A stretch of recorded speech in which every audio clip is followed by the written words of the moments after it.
¿Listo, chicos? En unos momentos empieza historia.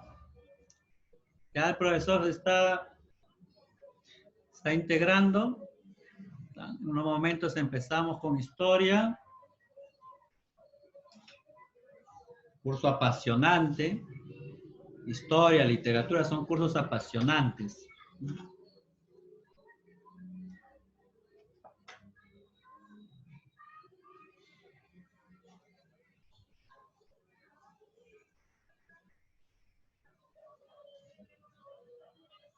Ya está el profesor presente. Así que continúan con historia.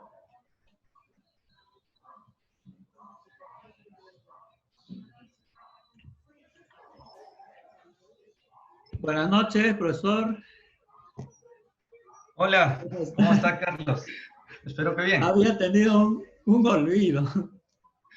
No te preocupes, ya estamos acá, menos mal que a la hora. Claro, ya. Gracias. Nos vemos. Muy bien. Hola chicos, espero que se encuentren bien como siempre. Vamos a estar aquí los jueves a esta hora de la noche, ¿no? Nuestra hora de historia. Muy bien, entonces, sin más preámbulos, iniciamos. Bien, como siempre, ustedes son un grupo de 16 por ahí, ¿verdad? Listo. A ver, ¿quién se acuerda de lo que vimos en la semana pasada? La semana pasada, ¿qué tema nos quedamos? A ver, ¿en qué nos quedamos en nuestro curso, nuestra historia? Ajá, se olvidaron. Nos hemos quedado en la historia de... Ah, historia universal hicimos, ¿verdad? Hicimos, ¿qué hicimos? Egipto, Mesopotamia, China, y hasta la India, claro, hicimos China e India. Bueno, hoy día hacemos historia del Perú, ¿de acuerdo? Hoy día vamos a hablar de las culturas pre-incas. La primera parte es Chavín, Paracas, Moche, Nazca, y esperemos que nos quede tiempo, esperemos que sí, Tiahuanaco y Huari, tal como es la semana de la secuencia que exige el texto de la pre-San Marcos, ¿verdad? Muy bien, entonces empezamos. En la clase de hoy vamos a hablar de las primeras culturas peruanas, o sea, las culturas pre-incas. Lo primero que vamos a estudiar es lo siguiente. Las culturas peruanas, ustedes deben de escuchar muchas de estas, ¿no? Chavín, Paracas, etcétera, se clasifican de acuerdo a su expansión. Ustedes pueden ver ahí que hay culturas que están dentro de un concepto llamado horizonte, mientras que hay otras que están dentro de un concepto llamado intermedio. No sé si alguno de ustedes sabe la gran diferencia entre horizonte e intermedio. La gran diferencia está en que una cultura que perteneció a un horizonte cultural se caracteriza por haber tenido una gran expansión territorial. En cambio, aquellas culturas que solo tuvieron una pequeña expansión territorial, a ellas sí se les puede llamar del periodo intermedio. Ustedes pueden ver ahí la imagen de la izquierda, esa fue la expansión de Chavín. Entonces, Chavín se le considera un horizonte por tener gran expansión. Pan peruana, pan andina, horizonte, esos son conceptos o sinónimos que le dan. A diferencia de las culturas que tuvieron pequeña expansión, que se les da términos como intermedio o desarrollos regionales también, como pueden ver. Muy bien, dicha la característica y la diferencia entre horizonte e intermedio, vamos de lleno a la historia de Chavín. Muy bien, Chavín es la primera cultura importante que ha tenido nuestro país. Aparecieron en el año 1000 antes de Cristo. ¿Por qué es tan destacable Chavín? Por haber desarrollado, como pueden ver ahí, sus grandes trabajos de piedra. Trabajando la piedra, nadie los ha superado a los Chavín, las grandes esculturas líticas. Profesor, ¿y esas enormes piedrotas qué cosas eran? Sus dioses. Ah, mira, ve, esos son los dioses que los Chavín habían decidido crear para asustar y aterrorizar a la población para que les pague los tributos. De esa manera, sin necesidad de ejército, los sacerdotes dominaron a todo el Perú a través de sus piedras. Seguramente preguntarán, ¿y cómo hacían los campesinos para que sean tan tontos y créanse de que esa piedra es un dios y encima terrorífico? Es que para que puedas entrar a ver la piedra, los drogaban. De esa manera les metían sus alucinógenos y con el efecto pues veías enormes monstruos, ¿no? Como los efectos del cactus de San Pedro, ¿no? Si no me creen, vayan y compren para que sepan que así se gobernaba en Chavín. Bueno, vamos a conocer. Chavín estuvo ubicado en el departamento de Ancash, no te puedes olvidar, departamento de Ancash. Pero profesor, Ancash es muy grande. Así es, Ancash es muy grande. Y como es muy grande, tenemos que analizar exactamente en qué parte de Ancash estuvo Chavín. Estuvo en el llamado Callejón de Conchucos. El Callejón de Conchucos es un lugar geográfico que está ubicado dentro del departamento de Ancash, ¿ok? Claro que para ir hasta allá tenemos que agarrar la Panamericana hasta Chimbote y luego agarrar la carretera hacia la sierra, cruzar el Callejón de Guaylas, luego el Callejón de Conchucos, una quebrada, un abismo y llegamos. Bueno, un poquito peligroso para los que primera vez vayan, ¿no? Así son las enormes construcciones de Chavín. Como ven, tenían pirámides sin punta, plazas hundidas circulares, rectangulares, en formas de U. Son clásicas formas de construir en nuestro Perú. Ojo, Chavín no es el pionero en haber hecho este tipo de construcciones. Desde antes de Chavín ya habían aparecido templos. ¿Recuerda algunos? Los famosos Caral, Cotox, ¿no? Esos templos ya tenían también estas características. Muy bien. Chavín fue estudiada y descubierta científicamente por el gran arqueólogo Julio César Tello, considerado el padre de la arqueología peruana, el gran famoso Julio César Tello, que estudió en San Marcos medicina, pero le ganó su vocación por la arqueología. Él también estuvo en Europa, dio clases en San Marcos, dirigió el Museo de Historia, tuvo como alumno al gran Jorge Basadre, ¿no? Ese fue el famoso Tello que se enfrentó al alemán Max Uhle. Algo les conté la semana pasada, ¿no? Entre Tello y Max Uhle hubo un debate sobre cómo se originó nuestra gran cultura peruana. ¿Recuerdas que decía Max Uhle, el alemán? Que la cultura venía de los mayas de Mesoamérica, mientras que Tello defendió la posición autoctonista, ¿no? La cultura es nuestra y no tiene orígenes extranjeros, ¿no? Y vivan los indios. Ese era el gran indigenista Tello. Bueno, entonces fue Tello quien en 1919 estudió la cultura chavín. Chavín se va a caracterizar por tener una economía basada en la agricultura. El cultivo que más difundieron fue el maíz. Más que la papa, más que lo yuco, el maíz. Vamos ahora sí de lleno a lo más importante de esta historia, su sociedad. Te dije hace un rato al empezar de que Chavín destacó en sus grandes trabajos de piedra, la escultura lítica, que representaban sus, te lo dije, ¿no? Dioses. Ahora, Chavín no tenía ejército, y como no tenía ejército, solo vas a llamarle un estado, como dice acá, teocrático. Chavín tuvo un estado teocrático. Al no tener ejército, los sacerdotes eran los que dominaban desde el templo y te advertían que te van a mandar un huaico o una sequía si es que no pagabas tus impuestos en comida a tiempo. De esa manera los sacerdotes tenían el poder de controlar y con sus dioses aterrorizar a la población. De acuerdo, dioses terroríficos. El más famoso era el Anzón monolítico. Muy bien, entonces vamos a conocer, bueno, miren ese túnel que está ahí abajo, son los famosos túneles de Chavín de Guantar. Si tú querías conocer al gran monstruo, el gran dios el Anzón, te decían que tengas que entrar por ahí toda la oscuridad para que puedas ver al dios y veas que es verdaderamente un dios.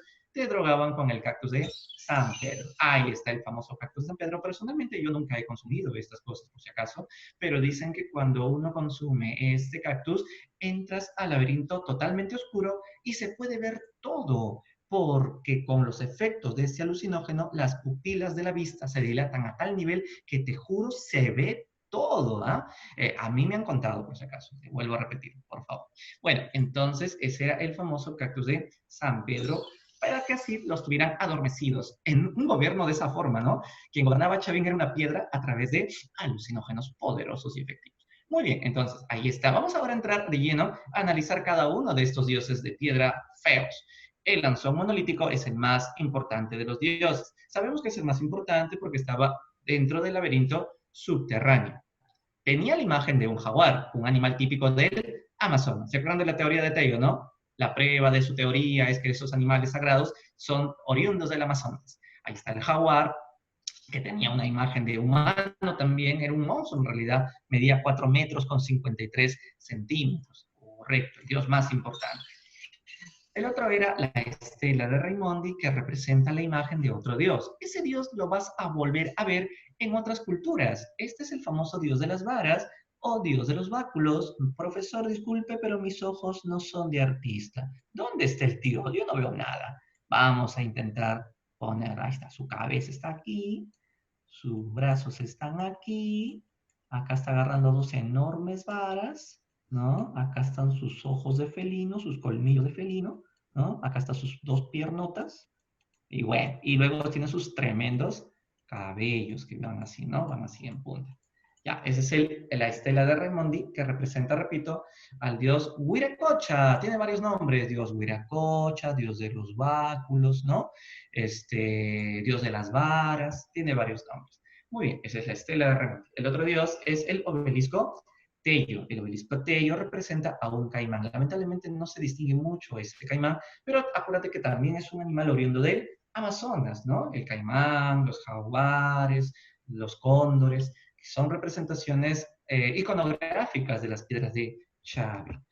Finalmente tenemos las cabezas clavas, como una teoría que sostiene de que serían los guardianes del templo de Chavín, para que así nomás no entren y ni nadie descubra la verdad de lo que pasaba, o quiénes gobernaban, o qué cosas hacían para que la gente esté adormecida con estas piedras y con estas drogas, ¿no? Otra teoría dicen que más que guardianes del templo, era la representación de los sacerdotes que se están convirtiendo en felinos, porque los sacerdotes dicen que también se metían sus alucinógenos para poder viajar al mundo de sus dioses, el jaguar, y así entender el pronóstico que van a dar después los sacerdotes a la población. Y esa transformación de humano a jaguar se puede ver en las cabezas clavas, correcto, sí, así es, eran sacerdotes que se están transformando en felinos. Entonces, el momento de la, ¿no? de la conversión, del tránsito de la conversión, se está evidenciando ahí en la cabeza clava.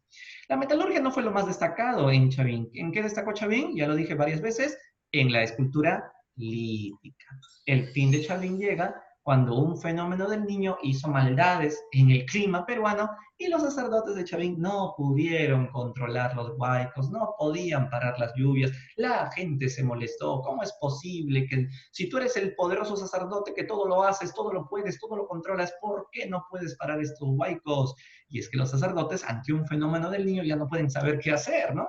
Y ahí es donde se va descubriendo la mentira, que sus poderes ya no eran los de antes, la gente deja de ir a tributarle al templo, y fue la razón por la que los sacerdotes pierden prestigio, y de esa manera ya no los van a poder, así es, controlar, ¿correcto? Y así es como Chavín empieza su fin. Sin embargo, acuérdate de algo, cuando Chavín entraba ya en decadencia, al mismo tiempo ya estaba haciendo su aparición culturas como los para. Pero primero quisiera que me puedan ayudar con estas preguntitas para poder cerrar Chavín. A ver, ¿me ayudan, por favor? Dice. Espero sus claves en el chat, sí, en el audio. Chavín se organizó como una... Correcto, muy bien. Han dicho la clave A, una teocracia con una sociedad de clases sociales. Ahí está. Vamos con una más grande. ¿Qué dicen esta?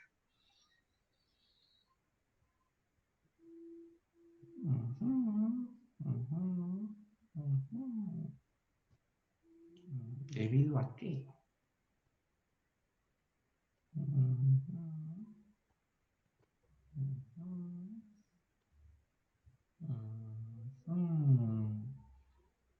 Ya. Muy bien. Y la más importante sería, ¿qué han dicho? Correcto. La clave C, sus conocimientos astronómicos le permitían tener el poder, el control y la supervisación del trabajo y la centralización del poder. Muy bien, cultura Paracas. ¿Los Paracas en qué han destacado? Han destacado en su textilería. No te olvides, si Chavín es cultura lítica, Paracas es mantos, textiles. Paracas estuvo ubicado en el departamento de Ica. También fue descubierta y estudiada por el mismo Julio César Tello. Ese Tello está en todos los descubrimientos, ¿no? Tenemos, por ejemplo, que hay dos etapas de los Paracas. Primero tenemos las Paracas cavernas y también estuvo la Paracas necrópolis. ¿Cuál es la gran diferencia entre una y otra? La diferencia está en que en Paracas cavernas sus tumbas tienen formas de una caverna. Pero parecen una botella. No, es una copa volteada. En realidad no habían botellas, no habían copas en esa época. Esto representa el estómago de una mujer embarazada. Profe, yo no veo ni una mujer ahí. La tierra está embarazada. Que la tierra está viva. Pero por supuesto, muchachos, si la madre tierra es la Pachamama. Y ahí están sus fetos, que están envueltos en posición fetal. Acuérdate que la posición como estaban envueltos los cuerpos hace recordar la forma fetal como también nosotros estuvimos en el vientre de mamá. Ahora, ¿qué diferencia hay entre Paracas cavernas y Paracas necrópolis? Una diferencia importante es la que ya acabamos de decir. Cavernas, sus tumbas tienen formas de botella. Necrópolis, sus tumbas tienen formas rectangulares. Básate en la forma de las tumbas y también básate en la diferencia de su cerámica. En Paracas cavernas, la cerámica suele ser de muchos colores, polícroma. En Paracas necrópolis, su cerámica suele ser de un solo color, monócroma. ¿De acuerdo? Profe, o sea, las diferencias básicas son la forma de las tumbas y la forma de los colores de su cerámica. No te vayas a olvidar eso, por favor. También podemos aclarar, claro, como muy bien me lo has dicho en el chat, tiene forma de un útero, que es el espacio donde se puede asentar los fetos, ¿verdad? Y entonces sería la vulva vaginal por donde va a volver a nacer. Cuando uno muere, va a volver a nacer, entonces lo están preparando para la nueva vida. Entonces, de esa forma los habían colocado. Ahí está lo que ya te mencioné, la cerámica de Paracas cavernas, que era polícroma. Acá hay otra interesante diferencia entre cavernas y necrópolis. ¿Cuál? ¿Cuál es más antigua, cavernas o necrópolis? Pues la primera, profesor, cavernas, por eso lo ha dicho primero.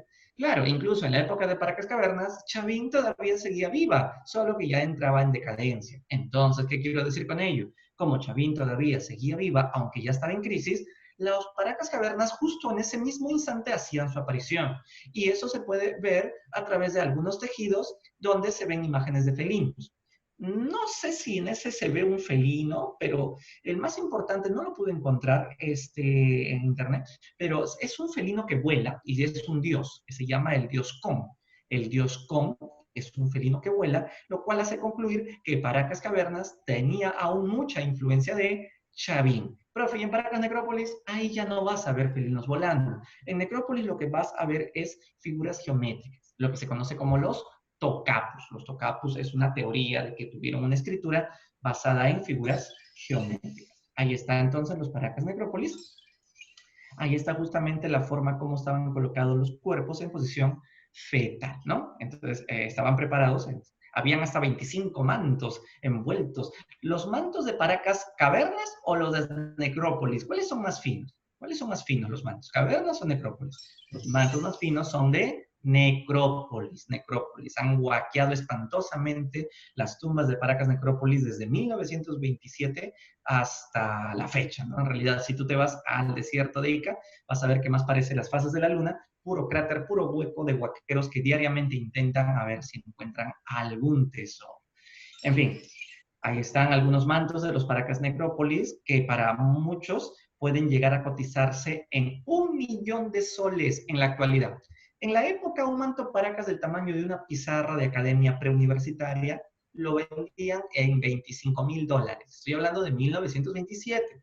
¿Ya? Ahora están cotizados en 1.000.000, en 1.000.000 de soles. Son extraordinarios estos mantos. Tenían hilos de oro, plumas de papagayos, la lana de alpaca de vicuña, la más cara y hermosa del mundo, hasta cabellos humanos y unos tintes tan fuertes que por más siglos que han pasado, parecieran que ayer nomás los hubiesen teñido, ¿no?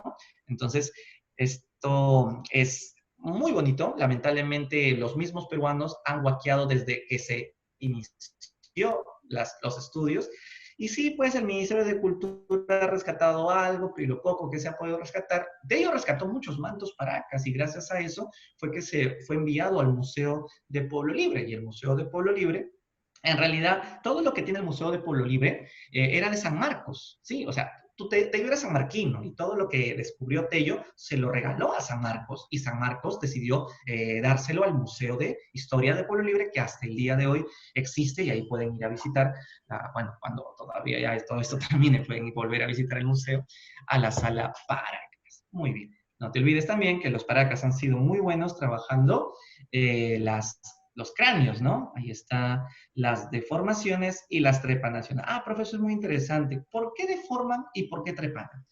La deformación craneana se hacía para que te puedas diferenciar un pueblo de otro pueblo. A ver, un ejemplo. Si yo soy de Paracas Cavernas y mi vecino es de Paracas Necrópolis, yo no puedo mezclarme con la chusma. Yo tengo que saber diferenciarme, pero no existe DNI. ¿Cómo me diferencio del otro? Ah, pues deformo mi cabeza diferente a la del otro. Entonces, la deformación craneana tenía objetivos de diferenciación social, pero también lo hacían para diferenciar la élite del pueblo. Es decir, los jefes paracas se deforman la cabeza y nadie se la puede deformar como la tiene el jefe. El pueblo también se la va a deformar, pero de manera diferente al jefe. Profesor, ¿y desde cuándo los peruanos se han deformado las cabezas? Pues desde el hombre de la Auricocha, ¿se acuerdan de los primeros peruanos del periodo lítico, la Auricocha, Paija? Del hombre de la Auricocha ya se encontró que uno de los esqueletos tenía deformación craneana. Y los paracas han hecho mucho más cantidad de esto. Hasta los incas se deformaban la cabeza, ¿sí? También los chancas, los huancas, ¿no? En realidad casi todas las culturas lo han hecho, pero más se conocen los cráneos de los paracas. Mientras que las trepanaciones craneanas tenían objetivos de curar golpes o enfermedades que se podían hacer. Sobre todo algunos golpes, tú sabes que en esa época podían haber algunos enfrentamientos pequeños, porque ejércitos así grandes no habían, pequeños guerreros podían haber enfrentamientos, entonces con una de estas armas que parecía palos de béisbol, con unas puntas ¿no? de metal, no te hacían estos huevos y generaba un coágulo sanguíneo. Entonces te ponían te colocaban anestesia, chicha de jora y coca triturada, te hacían con el cuchillo de obsidiana, que era una roca cristalina traída de Huancavelica, ese era el cuchillo de obsidiana, con eso hacían la obturación y con eso sacaban coágulos de sangre con algodón y costillas de ballena, ¿no? Es muy interesante cómo se podía haber operado ya desde el siglo V antes de Cristo, ya se hacían estas cosas. ¿Y cómo saber si el paciente siguió vivo tras esta intervención? Pues este hueco que estás viendo en el cráneo ha tenido que cerrar con el mismo hueso. Es como cuando te haces una herida y la costra va cerrando, aquí también se va a ir formando un callo óseo. Si se tapa todo esto con el tiempo, significa que el paciente siguió vivo. Pero cuando vayas al museo y encuentres un cráneo que está totalmente agujereado y no tiene nada de regeneración celular, significa que el paciente no aguantó la sala de operaciones y ahí nomás quedó. Bien, vamos con preguntas de Paracas, chicos. Turno de ustedes. Va.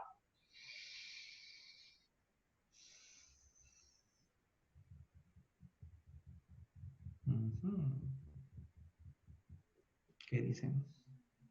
Recuerda que cuando las culturas son de la costa, el material más importante que usan es el adobe. En cambio, cuando son de la sierra, prefieren la piedra, porque en la sierra va a llover tan fuerte que tiene que ser construcciones de piedra. En la costa nunca llueve, de adobe nomás. Entonces, vamos a decir que... A ver, ¿quién se anima?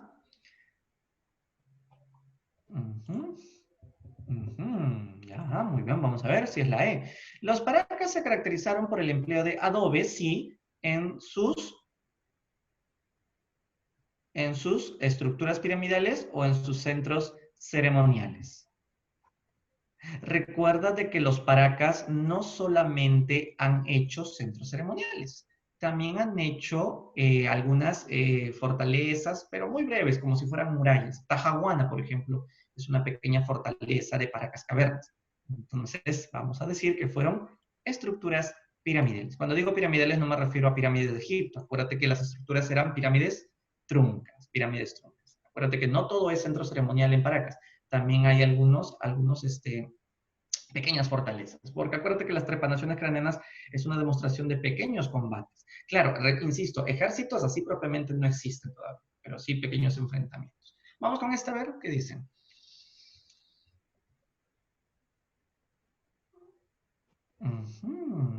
En el contexto del primer horizonte temprano, o sea, el de Chavín se refiere, ¿no? La cultura matriz del Perú, término que le llamó Tello, se expandió territorialmente, alcanzó sociedades de la costa y la sierra y utilizó principalmente la... Vamos a ver. Correcto, ya se dieron cuenta algunos. Claro, la E, que usaron la religión y el terror como elemento de dominación. Listo, chicos, hasta aquí la primera parte del horizonte de las culturas. Vamos ahora con la segunda parte, que es sobre el intermedio temprano. Vamos a entrar ahora, ¿ya? Ahí está. Listo, ahí está, el intermedio temprano. A ver, siempre algo pasa aquí. Y ahora sí. Bien. Profesor, ¿qué es el intermedio temprano? Es la época donde las nuevas culturas surgen. Y estas culturas surgen tras el fin de Chavín, ¿no? El fin de Chavín y Paracas también, porque acuérdate que Paracas era dentro de la época final de Chavín, ¿no? Ahora, estas culturas más importantes son Nazca y Mochica. Las más importantes que vamos a ver aquí son Nazca y Mochica. Profesor, pero el intermedio temprano también abarca otras culturas. Claro, como ves en el mapa, la cultura Lima, la cultura Recuay, la cultura Huarpa, la cultura Cajamarca, ¿no? Entonces, pero las que más tienes que estudiar es Mochica y Nazca. ¿Por qué se caracteriza este periodo? Aquí lo más importante, y esto lo vas a leer esta PPT con más detalle cuando te lo deje más tarde, es que estas culturas van a hacer la mejor cerámica. La cerámica más hermosa de toda la historia del Perú va a desarrollarse en este periodo. Profe, ¿y cuál era lo importante de Chavín, me dijo, del horizonte temprano? Del horizonte temprano lo importante era que el culto al felino va a ser a todo el Perú. O sea, va a haber una homogeneidad cultural. En cambio, aquí ya no existe una cultura que domine a todas, o no existe una cultura gigante que esté por todo el Perú. Lo que ves aquí es una desintegración cultural, una fragmentación cultural. ¿De acuerdo? No sé si me deja entender. Debido al pequeño tamaño que tienen, ya no es una homogeneidad, todo lo contrario, es una fragmentación de culturas. Y, insisto, es una época donde va a destacar su gran desarrollo artesanal. Disculpe, ¿qué es artesanal? La cerámica, pues, ¿no? Destacaron en textiles, destacaron en algunos trabajos de metalurgia, ¿no? Desarrollo de la artesanía, ¿correcto? Correcto, correcto. José, claro, culturas independientes, claro, tan independientes que una va a destacar en algo y la otra va a destacar en otra cosa, ¿no? Por ejemplo, los Nazca destacaron en su cerámica polícroma, pero los moches destacaron en su cerámica de huacos eróticos, de huacos retratos, ¿no? O sea, son muy buenos haciendo artesanía, pero cada uno va a destacar en un aspecto independiente, correcto. ¿Ya? Bien, vamos a entrar a Nazca. Nazca es la cultura que también se desarrolló en Ica. Fue descubierto por el alemán Max Zülle. Tello, digamos que ya no metió mano aquí, fue el alemán. Max Zülle es famoso por ser el pionero de la arqueología científica. Pero Tello no era eso. No, dije que Tello es el padre de la arqueología. El padre de la arqueología porque es el primer arqueólogo indigenista que salió en defender nuestra raza, la etnia indígena, para defender la teoría de la cultura, de la alta cultura peruana. Pero Max Zülle, como era alemán, trajo las técnicas de fechado de la estratigrafía. Entonces es el primer arqueólogo que nos trajo técnicas científicas de fechar como los europeos ya fechaban sus hallazgos. Por eso es el pionero de la arqueología científica. Esa es la diferencia de Max Zülle con Tello. Muy bien. El problema de los Nazca es su economía. Recuerda que ellos viven en un desierto. Uy, ¿cómo se les ocurrió ir a vivir en un desierto como el de Nazca, no? Por eso es que su principal preocupación va a ser cómo sacó agua. Pues los Nazca van subterráneos. ¿Qué? ¿Y por qué? Ellos saben que abajo de la tierra, a 10 a 15 metros, van a encontrar agua. Así es que van a tener que hacer canales subterráneos, pero no es fácil hacer un canal subterráneo. Tienes que ver primero una pendiente. Si no hay una pendiente, entonces no vas a poder lograr que el agua de abajo suba, ¿verdad? Entonces, ¿cómo hacemos para que el agua suba desde abajo? Porque contra la gravedad no va a subir el agua. Entonces, por eso necesitaban una pendiente. Esta imagen te enseña bien esta forma. Entonces, miren, este es el terreno que va así en bajadita, ¿no? Entonces se ve la pendiente. y luego hacen una galería filtrante. A ver, un ratito, a ver, voy a poner acá ups, acá no era, ¿cuál es? Ah, ya, mi lapicito, quiero un lapicito.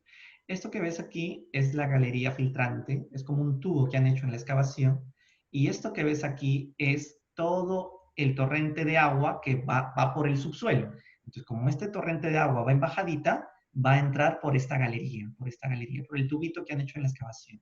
Y así se va a ir yendo hacia tu terreno. Ahora, si quieres ser más inteligente, puedes hacer unos huecos aquí, como estás viendo, y con estos huecos puedes hacer unos, ¿no? O para que el agua pueda ir subiendo como pozos. ¿Nunca has visto esos pozos de la antigua, las películas, unos pozos donde metían sus cubetas y sacan agua? Algo así. Ahora, ¿quieres verlo más grande? Ahí está. Pues, ahora estamos viajando desde en un avión, ahí estamos viendo los enormes puquios. Estos huecos son puquios y por ahí salía el agua del pozo, ¿no? Entonces tú entrabas y ahí, mira, tú estás aquí, bajas, bajas, bajas y ahí está esta parte. Ahí nomás encuentras el pocito, el tubo, ¿no? Que se llama galería filtrante. Por ahí pasa el agua. Entonces es muy interesante. Ahí está otra forma, ¿no? Para que tú cuando tengas tiempo vayas, vayas, vayas, ¿no? Y vas bajando como un remolino y luego saltas, ¿ya? Y ya me avisas cómo saliste de ahí otro día. Muy bien, eso se llama galerías filtrantes que hacían los Nagaprofe, qué bravos para hacer esto, ¿no? Claro, ellos tenían que saber ingeniería. ¿Tú crees que cualquier persona sabe esto? Eran hombres del siglo II y ya sabían ingeniería sin haber estudiado en la uni en San Marcos. Por favor, estos eran los nazquens. Muy bien, también construyeron templos importantes, destacando el templo de Cahuachi, considerada una de las capitales de Nazca, aunque otros dicen que no se le puede llamar capital, simplemente era el templo más importante, donde iban a hacer sus rezos, dejaban sus ofrendas, etc. Otro lugar bonito de Nazca es estos postes de madera llamado la estaquería. La estaquería, profe, pero no entiendo, pues, ¿esos postes para qué sirven? Supuestamente como columnas para haber soportado el techo de alguna construcción, posiblemente algún centro astronómico. Lo malo es que no se ha encontrado ni el techo ni el centro astronómico, solamente esos postes de una madera muy buena llamada el guarango, ¿no?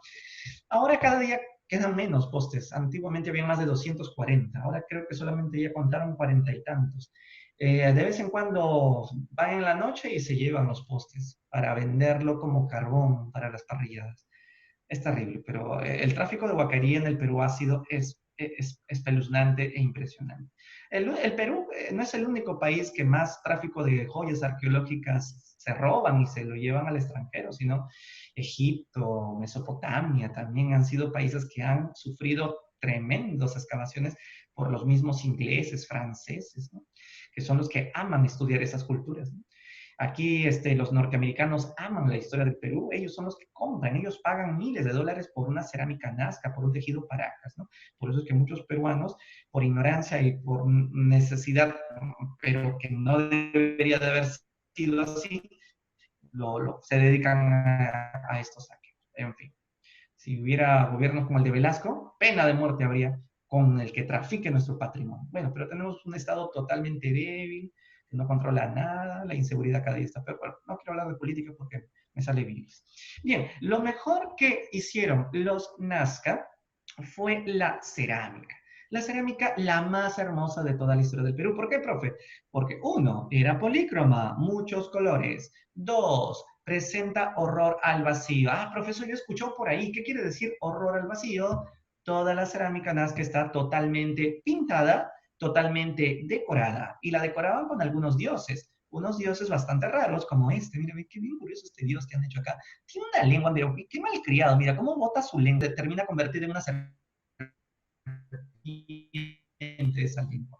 Y de esa manera siguen enrollando la lengua por acá, por acá, por acá, por acá, por acá, por acá, para que todo esté cubierto y decorado. Eso es parte de la cerámica que presenta el horror al vacío. Tienen espanto de dejar vacío algo de su cerámica. Tú tocas la cerámica Nazca y es como que tocaras la porcelana china, ¿no? Una de las más hermosas que tiene nuestro país. Muy bien. Finalmente, la historia de Nazca también nos ha dejado las famosas líneas, mal llamadas líneas en realidad, son geoglifos, geo de Nazca. Sobre esto hay muchas teorías sobre para qué se hicieron y qué objetivo cumplieron,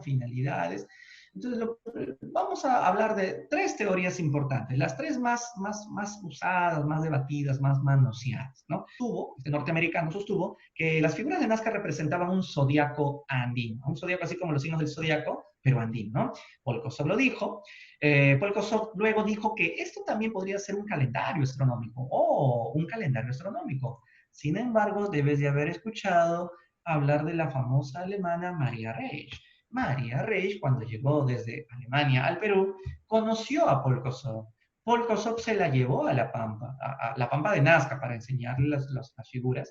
Y ahí es donde María se enamoró tanto de estas figuras que estudiando, como ella era matemática, era profesora de matemática, sacó su propia teoría, diciendo de que sí, Paul, tú tienes razón, esto es ser un calendario astronómico, pero yo le voy a agregar mi punto de vista, calendario astronómico agrícola. Esa es la diferencia entre la tesis de Paul Kosov, que empezó, repito, hablando de un zodiaco y un calendario, hasta que María le agregó el término que era un calendario astronómico agrícola. Es decir, que estas imágenes de figuras tenían objetivos de que los Nazca supieran cuándo van a venir buenos climas, cuándo serán las mejores épocas de siembra o de cosecha. Todo esto que hicieron habría sido para poder hacer buenos sembríos, ¿no? En una época donde la lluvia era difícil que venga, ¿no? Muy raro que viniera.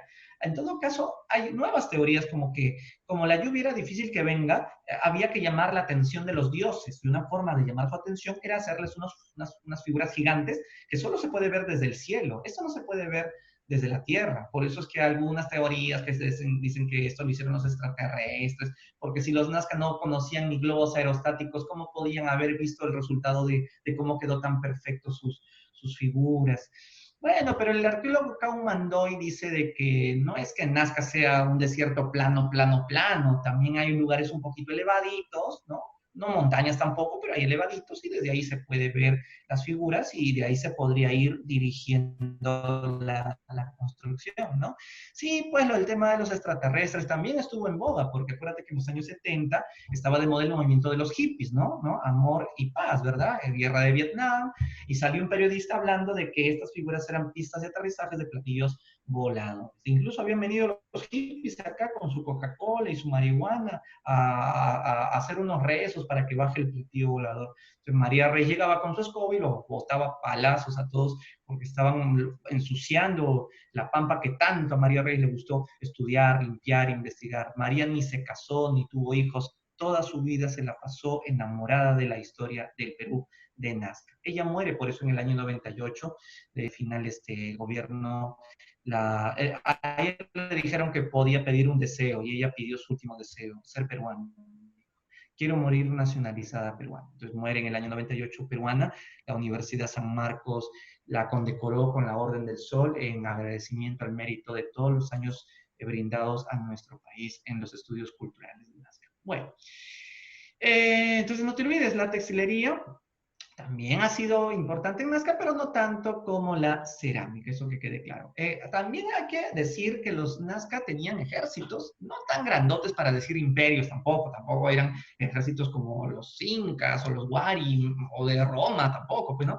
Pero sí les gustaba cortarle la cabeza a sus enemigos y colgarlos en la cintura. A esta costumbre se le conoció como la colección de cabezas trofeo. Profesor, ¿y qué fea costumbre? ¿Qué buscaba el guerrero Nazca al cortarle la cabeza a su enemigo y colgarle en la cintura? Dos razones. Demostrar la virilidad ante la chica que le gusta. A esa chica que tengo colgando en mi cintura, cabezas, trofeo.